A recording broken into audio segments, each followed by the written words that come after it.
بسم اللہ الرحمن الرحیم۔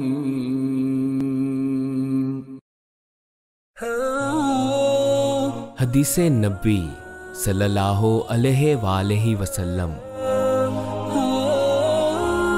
رسول اللہ صلی اللہ علیہ وآلہ وسلم نزول قرآن کے وقت بہت سختی محسوس فرمایا کرتے تھے، اور اس کی علامتوں میں سے ایک یہ بھی تھی کہ یاد کرنے کے لیے آپ اپنے ہونٹوں کو ہلاتے تھے۔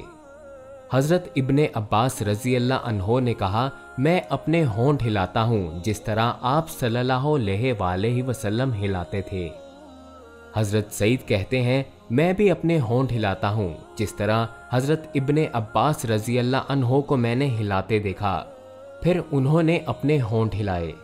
حضرت ابن عباس رضی اللہ عنہ نے کہا، پھر یہ آیت اتری، اے محمد، قرآن کو جلد جلد یاد کرنے کے لیے اپنی زبان نہ ہلاؤ، اس کا جمع کر دینا اور پڑھا دینا ہمارا ذمہ ہے۔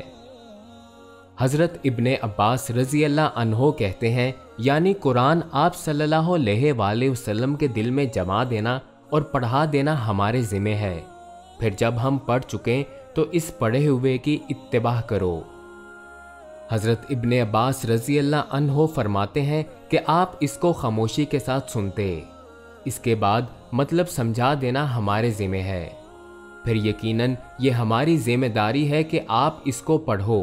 چنانچہ اس کے بعد جب آپ صلی اللہ علیہ وآلہ وسلم کے پاس حضرت جبرائیل علیہ السلام آتے تو آپ توجہ سے سنتے، جب وہ چلے جاتے تو رسول اللہ صلی اللہ علیہ وآلہ وسلم اس وحی کو اسی طرح پڑھتے جس طرح حضرت جبرائیل علیہ السلام نے اسے پڑھا تھا۔ صحیح بخاری حدیث نمبر 5۔